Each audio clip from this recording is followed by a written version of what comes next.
Welcome to my show. Thank you. आज आप राज्यपाल हैं, राजनीति से आपने अपना पॉलिटिकल लाइफ शुरू की, तो राजनीति में आना कैसे हुआ? राजनीति में मेरा आने का कोई इरादा नहीं था। मेरी ज़िंदगी में एक टर्निंग पॉइंट आया। एक बच्चा आया पढ़ा लिखा, तो मैंने कहा कि इसको कहीं नौकरी दिलाना चाहिए। तो मैंने इंदिरा जी को कहा कि ऐसे अपने साइंटिस्ट लोग होते हैं, उन्हें नौकरी नहीं मिलती है, तो इनके लिए कोई प्रोजेक्ट बनाना चाहिए गांव में, जो भी नरेंद्र मोदी जी कर रहे हैं, ग्रास रूट डेवलपमेंट की बात कर रहे हैं, एंटरप्रेन्योरशिप की बात कर रहे हैं। पढ़े, वो साइंटिस्ट था, फर्स्ट क्लास MSc था, पोस्ट ग्रेजुएट इन केमिस्ट्री। तो मैंने कहा ये इस तरह के इंजीनियर हैं, डॉक्टर हैं, अपने एग्रीकल्चर एक्सपर्ट हैं, इनको एक डिस्ट्रिक्ट में ले जाके कुछ काम करना चाहिए। तो इंदिरा जी को पसंद आया, उन्होंने मुझे भेज दिया हक्सर साहब के पास। And I must thank mister Haksar for doing this to me, because he told me कि young lady you must sell this idea to the politician. तो मैं यंग थी उस ज़माने में, ये 72-73 की बात है। तो मैंने कहा कि I am not going to sell anything to anybody, if that is so in this country I will become one. तो ऐसे मैं पॉलिटिक्स में आ गई और 1980 में I was in Rajya Sabha and then I worked on these issues. तो मेरा शुरू से ग्रास रूट के ऊपर काम करने का रहा है। तो सारा जीवन तो आप कांग्रेस में रहे, फिर बीजेपी में गए? कहीं कहीं ज़िंदगी में ऐसे मोड़ भी आते हैं कि जब आदमी को सोचना पड़ता है। मेरे कुछ वो डिफरेंसेस हुए बातचीत कोई चीज़ों पे, तो हमने कहा इससे बेहतर है कि जहाँ इज्जत ना हो तो वहाँ चला जाए इंसान की जहाँ इज्जत हो। और बीजेपी ने मुझे बहुत इज्जत दी, हर एक ने, जो मेरे, और मुझे हर काम करने की इजाज़त दी, मेरी सपोर्ट की। तो मैं यहाँ खुश हूँ। वरना आप सोचिए तो 17 साल मैं खाली डिप्टी चेयरमैन रही, मुझे कोई एतराज़ नहीं था डिप्टी चेयरमैन बने, क्योंकि वहाँ भी मैंने काम करके मैं IPO की प्रेसिडेंट बन गई, पहली महिला 115 साल की हिस्ट्री में मैंने ये काम करा। तो जो अगर काम करना चाहते हैं उनको कोई भी माहौल हो, कोई भी जगह, कोई रोक नहीं सकता। तो नरेंद्र मोदी से पहली मुलाकात कब हुई, कैसे? नरेंद्र मोदी जी से मेरी मुलाकात बहुत पहले कभी नहीं हुई थी। नरेंद्र मोदी जी ने बताया कि उन्होंने मुझे एक बार देखा था जब मैं डिप्टी चेयरमैन थी, और मैं राजीव जी को मिलने गई थी, वो भी मिलने आए थे वाघेला जी के साथ, उनकी बेटी का शादी का कार्ड दे। तो उन्होंने कहा मैंने तुम्हें जब देखा था और मैं तुम्हारी ह्यूमैनिटेरियन एटीट्यूड से इम्प्रेस हुआ, ये मुझे वो बोले। उसके बाद जब मेरी मुलाकात हुई है, जब गुजरात में भौचाल आया और मैंने राज्यसभा के MP से, उनके MP लैड में से 31 करोड़ रुपए जमा करे, और भरी गर्मी में, एक मुझे लगता है 40-45 से भी ज़्यादा टेम्परेचर में हम गुजरात गए। तो नरेंद्र मोदी जी उस वक्त चीफ मिनिस्टर नहीं थे, केशव भाई पटेल थे। तो मैं तो देख के आई थी, इतनी गर्मी में जो हालत थी लोगों की वहाँ। तो मैंने देखा केशव भाई चाय वगैरह तैयार हमारे लिए करके, ठंडा वगैरह सब रखा हुआ था, गुजराती में बोलते हैं फरसान। मैंने कहा कि केशव भाई मेरे अलग से तो पानी भी नहीं उतरेगा, मैं जिस हालत में देख के आई हूँ, छोटे छोटे बच्चे पानी के टैंकर में हथेली पे एक एक बूंद जमा करके पी रहे हैं, चाट रहे हैं। तो मैंने कहा मैं नहीं ले सकती कुछ। तो ये शायद उन्होंने देखा। उसके बाद एक बार एक गुजरात समाचार या कोई पेपर था, उसका एक प्रोग्राम था सूरत में, तो मैं वहाँ गई थी। तो पहली बार मैंने नरेंद्र भाई के साथ स्टेज शेयर करा था। तो आज सारे देश में नरेंद्र मोदी की चर्चा है, विदेशों में चर्चा है, तो how you rate him as a prime minister of this country, as a citizen क्या महसूस करती हैं? देखिए, नरेंद्र मोदी जी इस मुल्क में बहुत प्राइम मिनिस्टर रहे हैं, अच्छे भी रहे हैं, जिन्होंने अच्छे काम किए हैं आज़ादी के बाद जो रहे। मगर मैं समझती हूँ नरेंद्र मोदी जो ग्रास रूट का काम कर रहे हैं, जो सबसे बहुत ज़रूरी है, मेरे मन की चीज़ है, क्योंकि मैं हमेशा से जो बात करती थी कि ग्रास रूट से लोगों का हम ऊपर लेकर आए। डेवलपमेंट ऊपर से नहीं टपकता, नीचे से आता है। तो जो वो ग्रास रूट का काम कर रहे हैं, और मुझे उनका काम इसलिए अच्छा लगता है कि उन्होंने सबको बांट दिया है, जिम्मेदारी दी, और जिम्मेदारी दे के पूछते हैं कि तुमने जिम्मेदारी निभाई कि नहीं निभाई। ये जो होता है ऑडिट करना काम का, दुनिया में सिर्फ रुपए का ऑडिट नहीं होता, रुपए से ज़्यादा ऑडिट होता है काम का। क्योंकि अगर आपने खर्चा करा, पैसे बराबर खर्च की और उसका रिटर्न आपको नहीं मिला, तो वो ज़्यादा बेईमानी होती है। तो इसलिए उसमें इंसान को सिंसियरिटी दिखाना पड़ता। मैंने माइनॉरिटी मिनिस्ट्री थी, आपको पता है जब मैंने ज्वाइन किया था तो कितना माहौल था एंटी मोदी कि ये माइनॉरिटी मिनिस्ट्री ख़त्म कर देंगे। और मैंने उनसे कहा था, मैंने कहा थे नरेंद्र भाई, मैंने तो कभी अपने आप को सोचा भी नहीं। मुझे तो ये पता लगा 26 तारीख को 2014 को कि मैं माइनॉरिटी हूँ। मैं तो अपने आप को भारतीय समझती हूँ। हाँ, महिलाओं के लिए मैं काम करती थी, मैंने कभी माइनॉरिटी मेजॉरिटी के कंसेप्ट से सोचा ही नहीं। मेरे लिए सिर्फ दो लोग हैं, एक गरीब हैं, एक अमीर हैं। और वही चीज़ नरेंद्र मोदी जी कह रहे हैं, सबका साथ सबका विकास। और ये मुझे बहुत इम्प्रेस करा, क्योंकि जो हमारा प्रियम्बल है, there is no discrimination on the basis of caste, creed, religion और जेंडर। ये अगर ट्रांसलेट कीजिए तो सबका साथ सबका विकास एग्जैक्टली ट्रांसलेट होता है। आज तक इसको किसी ने कभी नहीं किया। आप तो माइनॉरिटी मिनिस्टर भी रही हैं, माइनॉरिटीज़ में काम किया आपने, तो क्या कारण है कि जो गैप है नरेंद्र मोदी माइनॉरिटीज़ के बीच, वो पूरी तरह फिलअप नहीं हो पाया? काफ़ी कम हुआ है लेकिन फिलअप नहीं हो पाया पूरा। देखिए, मेरे टाइम पे जब मैं आई हूँ उस वक्त वो अवार्ड वापसी हो रही थी, क्या क्या हो रहा था, लोग एकदम माहौल इतना ख़राब था। वो मैंने जब छोड़ा 2 साल के बाद, गवर्नर बन के चली गई, तो वो माहौल तो ठंडा हो गया। अब कोई नरेंद्र मोदी पे इल्ज़ाम नहीं लगा रहा कि नरेंद्र मोदी खिलाफ हैं महिला और माइनॉरिटीज़ के। बल्कि अभी जब ये ट्रिपल तलाक की बात हुई तो मुझे किसी ने कहा नरेंद्र मोदी दखल दे रहे हैं मुस्लिम औरतों के मामले। मैंने कहा, तुम तो कहते हो कि नरेंद्र मोदी मुसलमानों के ख़िलाफ़ हैं, आरएसएस मुसलमानों के ख़िलाफ़ है, फिर क्यों कह रहे हो कि वो मुसलमान औरतों के हक़ के लिए बात कर रहे हैं?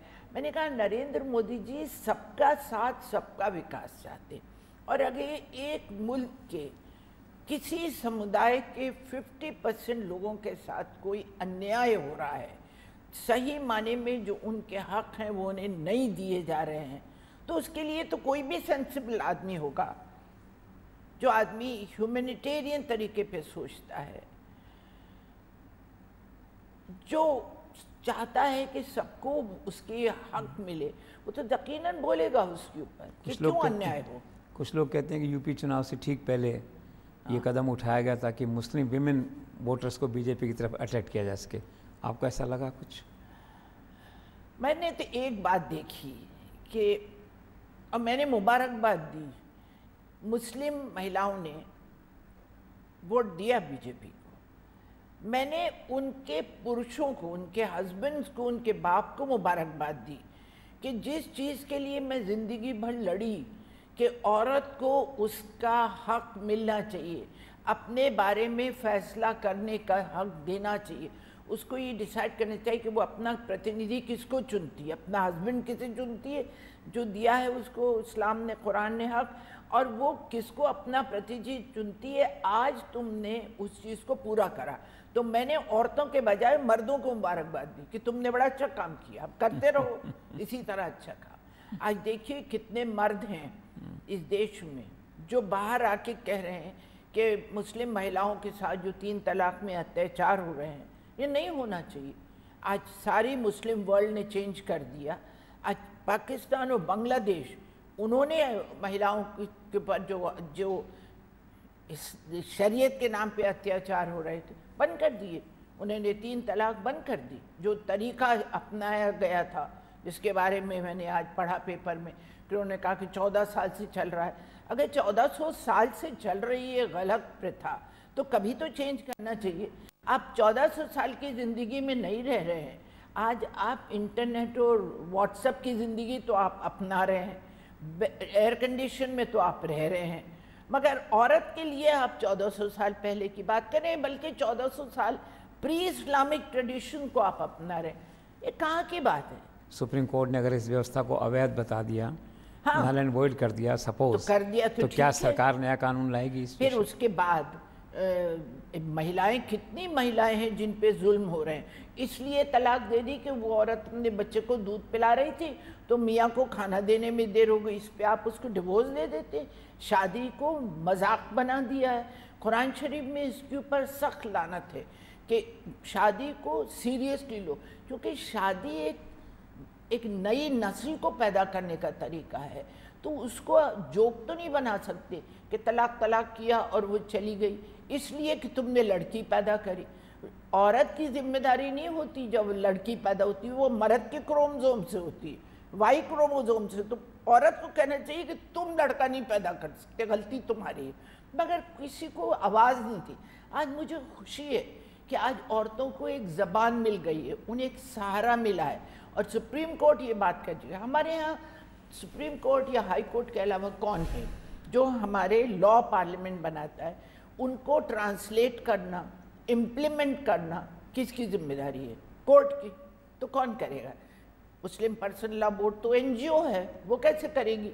अगर किसी ने उल्लंघन किया कानून का और वो खुद ही कह रहे हैं कि 3 तलाक बिदअत है, इसका मतलब वो गलत है। अगर वो गलत है, सिन है, तो आप सिन करने दे रहे हो। आप अल्लाह का नाम लेके आलिम बनते हो, आप सिन करने दे रहे हो अपने लोगों को, औरतों पे जुल्म कर रहे हो। आज आप मणिपुर की राज्यपाल हैं जी। कहा जाता है कि रिसेंटली जो सरकार बनी तो आपने सिंगल लार्जेस्ट पार्टी को इनवाइट नहीं करके बीजेपी को इनवाइट किया।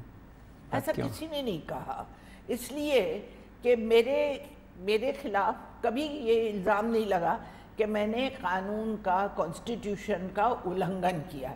मैं तो 17 साल कॉन्स्टिट्यूशन ही को संभाल रही थी राज्यसभा में, तो किसी ने मेरे बारे में ये नहीं कहा। मैंने जो कायदे से जो लोग करेक्टली अपने मेजॉरिटी जिन्होंने प्रूफ की उनको बनाया, और आज देखिए कि वहाँ एक स्थिर सरकार बनी है। उसके 2 रीज़न मैं आपको बताऊं जो इफ़ेक्ट हुए हैं। पहला कि वहाँ पिछले साल नवंबर से ब्लॉकेट था, सैकड़ों 600-700 ट्रक वो हाईवे पे खड़े थे, कमोडिटीज़ के ट्रक थे, पेट्रोल के ट्रक थे, वो लोग उनको आने नहीं दे रहे थे, धरना था। 24 घंटे सरकार बनी हुई, 24 घंटे के अंदर ब्लॉकेट ख़त्म हो गया। लोगों में एक कॉन्फिडेंस हुआ। वहाँ 7 महीने मैंने राजभवन में इतनी कॉन्फ्रेंसेस करी, इतनी मीटिंग करी, इतने सेमिनार किए स्किल डेवलपमेंट पे, टूरिज़्म के ऊपर, औरतों की स्किल डेवलपमेंट के ऊपर, बैंक्स के करे, रिज़र्व बैंक जो हमारा एग्रीकल्चरल डेवलपमेंट बैंक है, उनके लोगों को बुलाया, उनसे बात करी, जापानीज़ गवर्नमेंट से बात की कि आप हमारी मदद करिए। ये लोकतक के जो हमारी सबसे बड़ी लेक है नॉर्थ ईस्ट की, उसमें मैंने प्रधानमंत्री से रिक्वेस्ट करी कि जो हमारे पहाड़ी इलाके हैं बहुत ज़्यादा, तो वहाँ मेडिकल हेल्प दी जाती, तो आप एक हेलीकॉप्टर दे दीजिए जो हेलीकॉप्टर के डॉक्टर को फ्लाइंग डॉक्टर का काम करें, जैसे ऑस्ट्रेलिया में देख के आई। तो मैंने दुनिया में देखा है, तो वो वहाँ मैंने इम्प्लीमेंट किया, और उसका नतीजा ये हुआ कि ब्लॉकेट ख़त्म हो गया। और 4 दिन पहले मैंने जाते ही अपील करी थी कि जो 9 बॉडीज़ रखी हैं, डेड बॉडीज़, उनको आप क्रिमेट कर दीजिए। वो लोग नहीं कर रहे थे। मैंने बुला के बात की, समझाया, बार बार उनको अपील करी। उन्होंने वो अब डिसीजन ले लिया कि वो जो 9 बॉडीज़ रखी थी उनको वो क्रिमेट कर देंगे। मैंने कहा तुम डेमोक्रेटिक तरीके पे ये करो, तुम ब्लॉकेट करते हो, बॉडी को क्रिमेट नहीं करते। बॉडी के साथ बेइज्जती करना मरने के बाद ये सही नहीं है। उनको समझाया। मैंने कहा तुम ब्लॉकेट करते हो तो किसका नुकसान होता है? तुम्हारे भाई बहनों का, कि जो जिनको कमोडिटीज़, खाने पीने की एसेंशियल दवाएं नहीं मिलती हैं।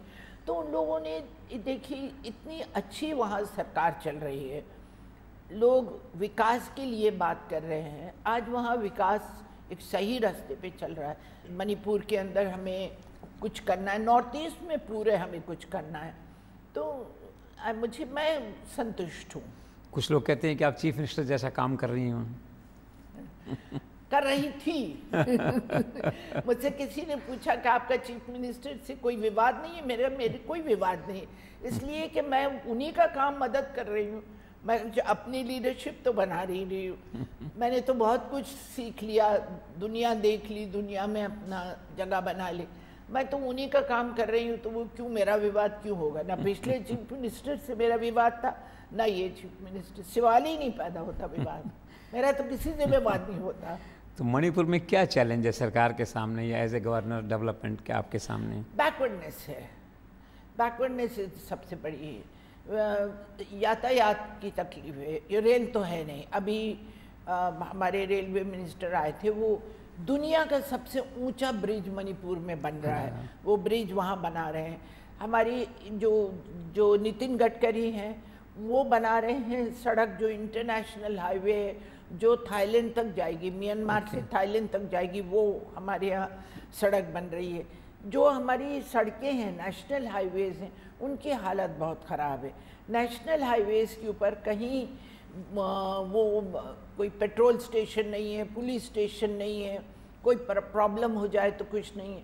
तो मैंने होम मिनिस्टर साहब से कहा है कि आप हाईवे पेट्रोल की एक फोर्स बनाइए।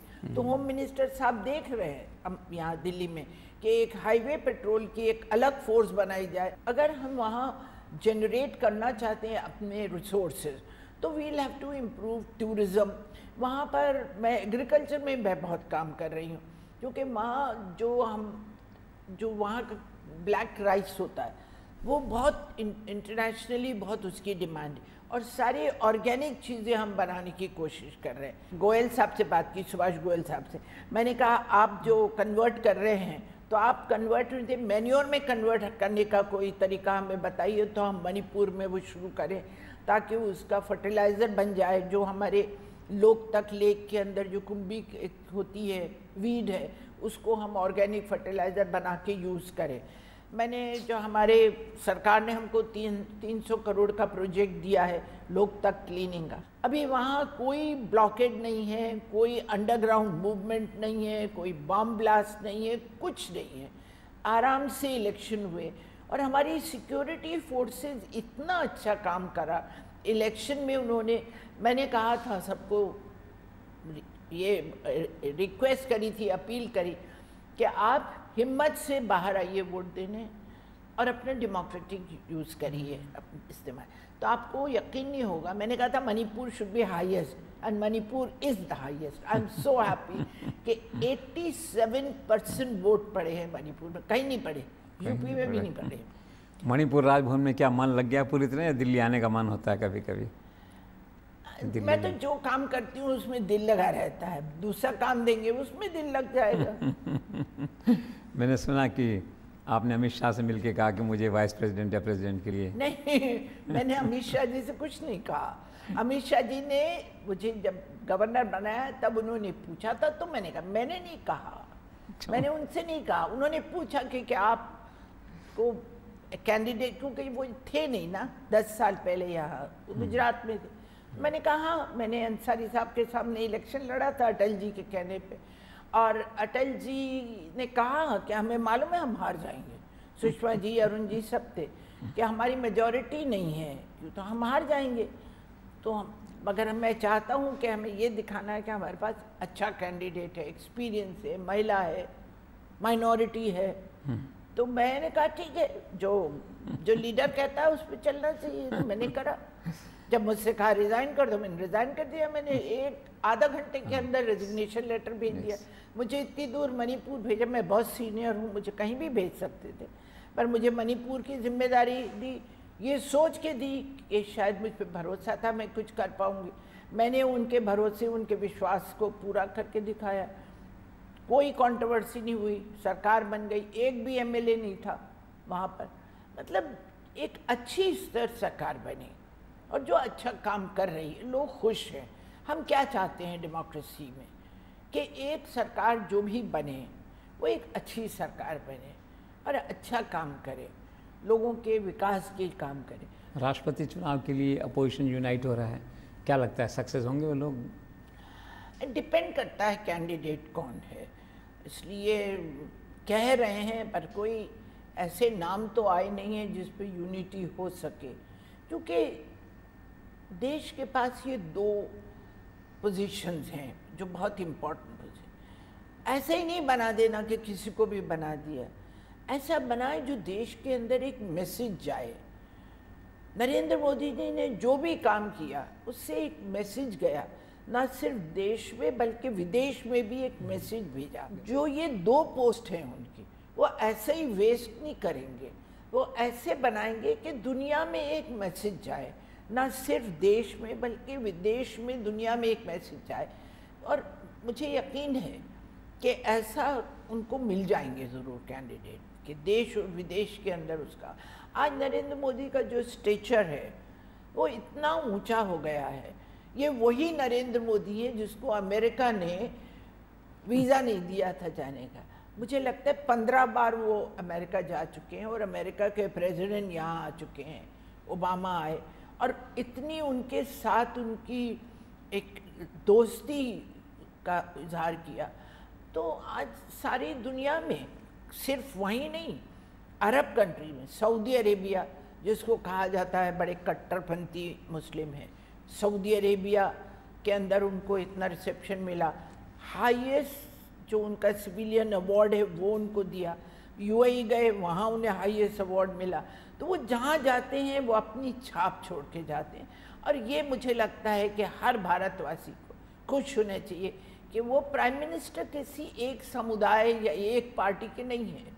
उन्होंने खुद कहा 4-5 दिन पहले कि मैं पूरे देश का प्रधानमंत्री हूँ, मैं सबको रिप्रेजेंट करता हूँ, और उनका प्रोग्राम जो है वो सबका साथ लेकर, उस सबको साथ देकर विकास का प्रोग्राम है। कश्मीर में यूथ बहुत अपसेट है, कैसे हैंडल करेंगे? कश्मीर में जो टीवी पे दिखा रहे हैं कि लगता है पूरे कश्मीर में पत्थरबाजी हो रही है, गलत थे। मैं कश्मीर में रह के आई हूँ। मैंने कश्मीर में जब इलेक्शन हुए थे 86 में, तो वहाँ मैं इंचार्ज थी। मुझे कश्मीर का चप्पा चप्पा मालूम है, शोपियान, बारामुल्ला, आज के टंगदार तक मैं गई हूँ और कारगिल तक गई हूँ।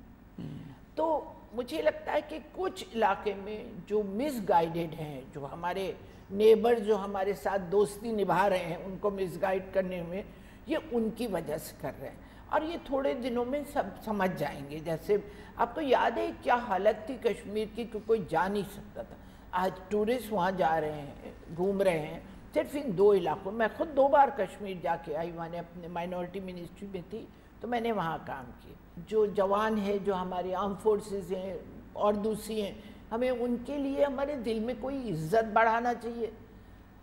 उनको ये टीवी पे आता है कि पत्थर मार रहे हैं, उनकी हेलमेट जो पे छीन के ले जाते हैं, उसको ज़मीन पे डाल देते हैं, फुटबॉल खेलते, अच्छा नहीं लगता। मुझे बहुत दुख होता है कि ऐसा नहीं होना चाहिए। हमें उनकी इज्जत करना चाहिए, उनकी जो कुर्बानी है उसको समझना चाहिए। एक आखिरी सवाल, हाँ, आपकी पर्सनैलिटी इतनी फ्लेक्सिबल कैसे? आप दिल्ली होती हैं, दिल्ली की हो जाती हैं, मणिपुर गई हैं तो वहाँ की हो गई हैं, कैसे करते हैं मोल्ड अपने आप को? इसीलिए मैं सच्ची माने में भारतीय हूँ। पूरा भारत मेरा है, मैं जहाँ जाऊँगी। मैं जब बम्बई में रहती थी, जब भोपाल में थी तो भोपाल जैसी थी, जब बम्बई में आई तो बम्बई वाली हो गई, मराठी बोलने लगी। जब मुझे मेरे हस्बैंड गुजराती बोलते थे तो मैं गुजराती में बात करती हूँ। नरेंद्र मोदी जी से, अमित जी से मैं कभी कभी गुजराती में बात करती हूँ, थोड़ी उल्टी सुलटी। उसके बाद बनी दिल्ली आई तो दिल्ली में काम करा, इंटरनेशनल लेवल पे गए। तो मैं आपको इंटरनेशनल लेवल की बड़ी अच्छी बात बताऊँ, अभी लोकसभा ने जेंडर बजटिंग के लिए किसी और प्रोफेसर को किया। ये जेंडर बजटिंग मैंने इंट्रोड्यूस करी थी आईपीयू के अंदर। और सबसे पहले जेंडर बजटिंग के आप जितना भी प्लान बनाते हैं उसके अंदर कितना हिस्सा औरतों के डेवलपमेंट किए जाता है फाइनेंस का, वो जेंडर बजटिंग कहलाती है, इंजेंडरिंग द बजट। सबसे पहले हमने हमारी ये सजेशन को अफ्रीका के कंट्री ने माना और श्रीलंका की। हिंदुस्तान में जो उस ज़माने में फाइनेंस मिनिस्टर थे, मैं नाम नहीं लूँगी, मैं उनकी इज्जत करती हूँ, वो कहते थे जेंडर बजटिंग क्या होती है। एक दिन उन्होंने बैठ के मैंने समझाया ये जेंडर बजटिंग होती है कि आप कितना पैसा आपने एजुकेशन में दिया पैसा, उसमें से कितना लड़कियों के लिए गया, कितना लड़कों के लिए गया। You are great. Thank you so much ma'am. Thank you. Thank you so much.